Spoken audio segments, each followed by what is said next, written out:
Welcome to the first edition of the Demon Huddle, year 2025, second year for head coach Blaine McCorkle. We're, as always, sponsored by the Cross Financial Group. Want to welcome Coach in as we get ready for, the kickoff edition of the Demon Huddle. And Coach, last year we've talked about it. We know it didn't go your way. This year, clean slate. You get ready to go. We're filming this on Friday, so less than a week. So you're into game week now. Getting ready for Alcorn. And let's just go to the spring and go forward. I think a lot of forward momentum for this team going into next Thursday night. Yeah, and going back all the way to last year, you mentioned kind of didn't go our way, and it didn't. You know, obviously, every time you take the field, you want to win, and we're disappointed that didn't happen last year. But I think there were some real victories in last year other than on the scoreboard. There were some things happened last year that needed to happen in order for us to move the program forward. Those things are hard, but you've got to go through them. And I think anybody who didn't think last year wasn't a possibility kind of wasn't living in the real world of where the program was at the time. So last year, though brutally hard, was necessary, and we learned a lot from it, and we'll be better for it. And then coming out of the spring, I feel like we're making a lot of progress. You know, we're a much improved football team. We're still incredibly young. You know, I've challenged a lot of people to find me a roster in the country that's younger, and nobody still brought it to me. I don't think there's one out there. And that's real. We've got a really tough schedule ahead of us, but I'm excited to get going. We're less than a week, and our kids are itching, and we're ready to see what the 2025 edition looks like. You talked about it. It's, again, a very young team, a lot of freshmen, a lot of redshirt freshmen, some of that by design last year. I mean, you had certain guys. I know Caden Mackey was one you would have loved to have kept for an extra year in terms of that, but he had to play where he was needed. But do you feel like last year was kind of that base layer, laying the foundation, establishing, and you say it all the time, culture fluid, but establishing the baseline of your culture here in Natchitoches? Absolutely it was. We fought some battles internally last year that I don't think we'll ever have to fight again because we set some really high and hard standards that we had to establish to get going, to get where we want to go. And again, that was very necessary. But yeah, we're young. Caden Mackey was kind of the one victim that did have to play last year. I don't think there was anybody else in that class in that situation. He's a good football player, but he was thrown into the fire really before he was ready, and he knows that. But he'll be better for it down the road. But we were able to protect that class, and that's a really good class of now redshirt freshmen that you're about to watch play a lot of football. So we're excited for them, and they've still got a lot of growing up to do. You know, a redshirt freshman is still a very young player, but they're about to get in there and find out. Well, you're also going to have those guys, as you talked about. You talked about it yesterday in Shreveport at the Eyeball Lunch, and we're filming this on Friday, probably going to run it on Monday. But you talked about it, you know, those guys you really want to see come and stay in a world where turnover and basically free agency is where we're at in college athletics. Right. You want to have those guys who want to be here, want to kind of plant their roots in Natchitoches and build. And right now, you talked about it, like with the spring transfer window, only one guy. Seems like that's starting to kind of take hold.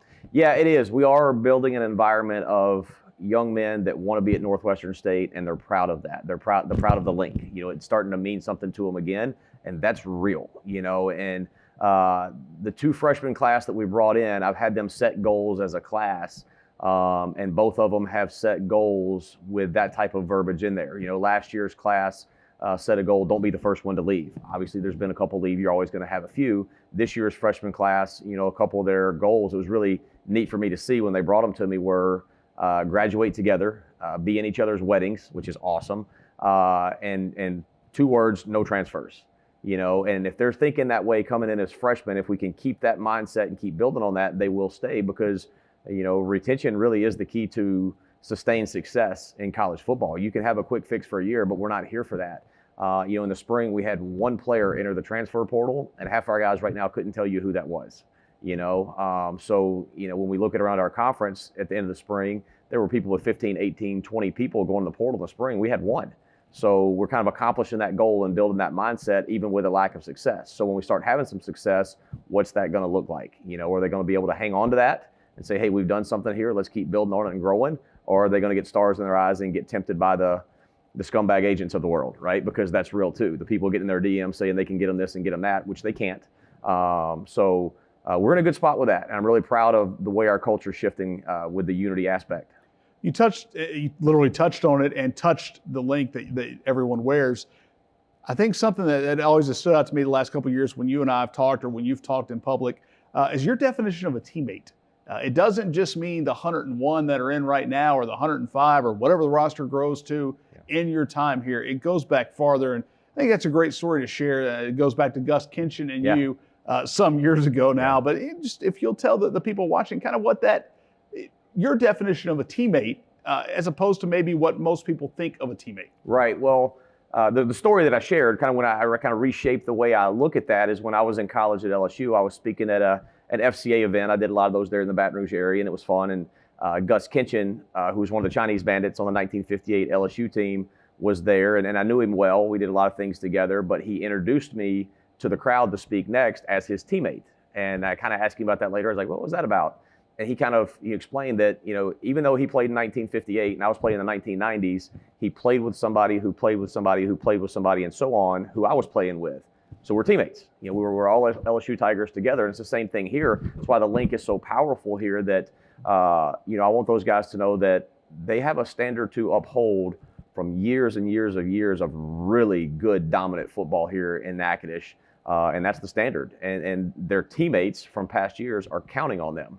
Their teammates in future years need them to bring that standard back. So it's very real, and one thing that we did in training camp, we had 9 nights of team meetings through training camp, kind of before school started. And those 9 nights, we had a theme of 9 nights of toughness, where every night I would present to them a story of toughness, maybe from an individual, maybe from a team, maybe from the military, maybe from different sports, just any walk of life where toughness was exuded. And on night 9, the final one before school started, the example was Joe Delaney, and that he truly exuded real man toughness. Scripture says that no greater love has anyone that he lay down his life for his friend. That's exactly what Joe Delaney did. And we watched the 30 for 30, we watched the entire thing as a team, and then we had some good discussion about it. And everything with him was about, when he was with the Chiefs, how close he got to his offensive line. And then people here talking about what a great teammate he was and how he would do anything for anybody. We know the great player he was, but who was he as a man? How did he show toughness in other areas of his life? And I wanted them to understand that, Joe Delaney and so many other guys, Bobby Hebert, Gary Reasons, Mark Duper, go on and on and on and on. I can't name them all because there's too many of them. Those are their teammates, and those guys set a really high standard here, and they're counting on them. So when they walk down the hall and they see Joe Delaney's picture on the wall, that's just not some picture from the past. That's your teammate who you can't let down. So when they wear the link and they earn the right to receive it, they need to internalize it. And I think that creates that unity a little bit better and makes them realize you're a part of something bigger than yourself. Well, you'll take that attitude and that mindset into this opener, and we'll get into that now. Openers, we just talked about it with the transfers, and I know Alcorn's a very heavy transfer-laden team, and you're going to see that more than once this year in your 12-game season. When it comes to an opener, though, that's got to be one of the more challenging things because you maybe can't put your finger on what they have and what they don't have. Yeah, it is. Rosters are so fluid now with the things that we were just talking about that you're really not sure what the personnel is going to be. You can look at the roster, you can see the guys that transferred in, you can kind of predict what that might look like. But the biggest thing you get in the opener is just trying to match schemes. Both of their coordinators are back, their head coach is back, so there should be some natural carryover with some of those things. But as far as who the personnel is, you just don't know. One thing that we know about Alcorn State is, they went 6-6 last year and 7-4 the year before in the SWAC, which is a really, really good conference who's come a long way in the last 6-8 years. That conference has really grown. They're a winning football team, and we haven't had a non-conference win here since 2018. The last time we played Alcorn State in 2019, they beat us. So we absolutely have our work cut out for us, and we know that they're going to be athletic. We know that they're going to be really big up front, and we know that they're going to be well coached. So it's a big opener. You mentioned you've got so many young guys, which means there's a lot of guys back that people got to see for a little bit last year or for a lot last year. You do have some new faces, though, just like everybody else. Yeah. Like you've said before, you're not going to live in the portal, but you're not going to avoid it either. You're going to use it strategically to fill spots if needed. And some of those guys, and again with some freshmen as well. But you've got some guys that come in that have some years of experience on the table who should be here I know you hope will be here for a long time. Yeah, there is. And we don't want to live in the portal, but it is the reality of where we are. And kind of our recruiting philosophy is when we graduate a senior, we want to replace him with a high school player. When somebody bails out and quits and goes in the portal, we'll bring somebody from the portal to replace them to keep the roster balanced. And we've been able to do that. Offensively, Garrett Morphus will be our left tackle, transferred in from Texas Tech and has bought into this team and this culture as fast as anybody. Really neat kid. Mayan Hicks played running back for us. He's got 1 year to go, transferred in from Furman. He'll get a lot of carries. Couple tight ends, Luke Carter and we call him George, but Tyler Siddons playing tight end there for us. And I'll miss some guys in there, I'm sure. But we have helped ourselves with some guys that have come in and really bought into what we're doing and want to be here. Same thing defensively.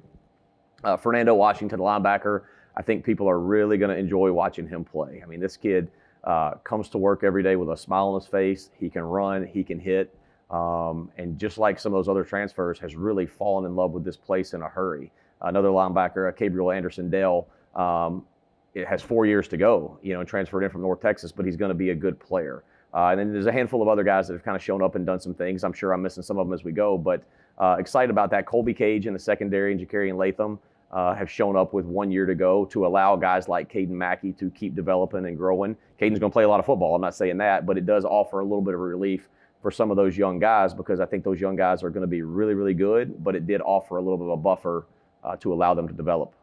One of those guys coming back, and you talked about the link, and you talk about family, and you talk about guys that are maybe meant to be here, and Danny Sears is probably a guy that fits that definition among this 101, 102-man roster, maybe better than anybody. Yeah.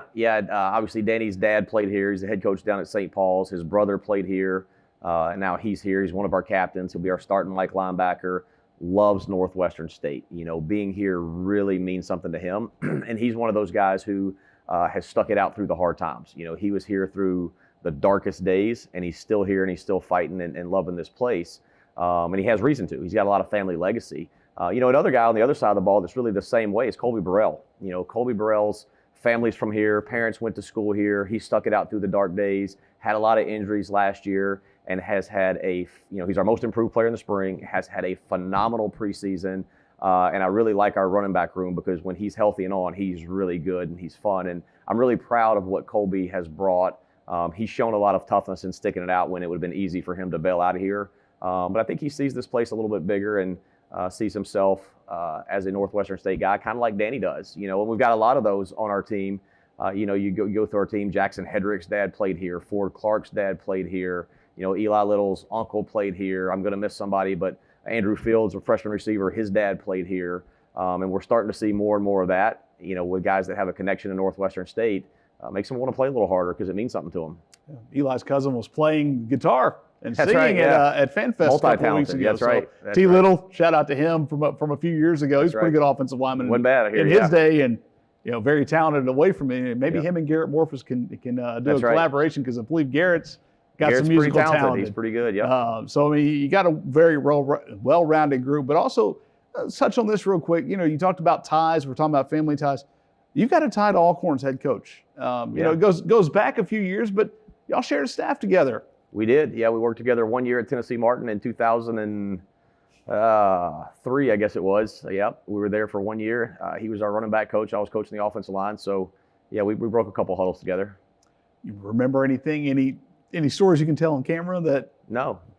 Okay. Well, that's probably a good thing. Right. I'll look forward to seeing him next week. No, I'll give him a hug. It'll be good to see him and catch up. But Cat's a good guy. And he's done a good job, and I've been proud to watch his career grow and him have some great opportunities. And he's off to a good start at Alcorn State, and he'll continue to do that. Go 6-6 in your first year when they had a unique change there when he took over for Fred. Was kind of an interesting timeline there. But he's done a good job getting that thing going, and he'll have a well-coached football team ready to go. For you, you've been around so many different schools, and you've probably coached with literally probably hundreds of guys. Yep. You feel there's a fraternity-like spirit to those when you see a guy like Coach Thomas, or where you see some guys that you worked with, and you get together down the road, maybe as head coaches or facing each other? Yeah, there is. There's definitely a connection, and some people you work with longer than others. Cat, we call him Cat. Cedric Thomas, so we call him Cat. I only worked with him 1 year. We were both really young coaches getting started together, kind of cutting our teeth and learning the profession and things like that. But then there's other people, at other schools that you work with for 4 or 5 years. And then, I was on the same staff at 3 schools. So there's a couple people that I worked with for 10 years, and they really do become like family, and you pull for them and you track each other. And, sometimes those are the first scores you check on Saturday is, hey, how do you do? But it's a unique fraternity, and nobody really knows what we go through unless you're in it. So yeah, there is a bond there. Maybe you're in somebody's wedding. like you were talking That's about. exactly right. Yeah, I've same been in thing. a few. Yep, that's right. We'll kind of get into the end of this, and I think something that's kind of ringing in my ears that you said again as we get ready to open this season. You have a vision for this place. You have a vision for where you want the program to go, but you also have a vision that comes through your head every day when you pull in. You talked about it again yesterday, and when you pull up to your parking spot there outside the Donald G. Kelly Athletic Complex, and you get to look into Turpin Stadium, what do you see? See it full. And I've said that numerous times. And we didn't come here to fail. We didn't come here to lose. We came here with purpose, to grow young men to be everything that God made them to be and to win football games. That's it. That's our only objectives. And the two absolutely go together, because if we can do the first, they will win. They will know how, because they'll handle things with maturity as grown men do. But you pull in every day and you see Turpin Stadium sitting there with that big N on top of it, just kind of glaring down on you, and it's imposing, it's intimidating. There may be a few slightly bigger, whatever, but there's not a cooler and more unique stadium in all of FCS football than Turpin Stadium. And they built that thing with purpose for a reason, because they needed it. They needed the seats. They needed it to be full.